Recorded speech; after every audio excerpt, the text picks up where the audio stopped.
Uyghur çalgı müzikalardan nağra. Nağra asası tüyünde yasılıdı. Terisi her xil hayvanlarınki terisi tatıldı.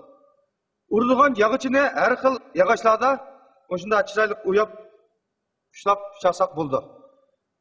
Bu nağra asasiyetin toy töken heyet bayramlarda sunay ölen tenkeş kılıp çelindi. Hazır mesleğe nağırını kanda uruşuna döküstüme.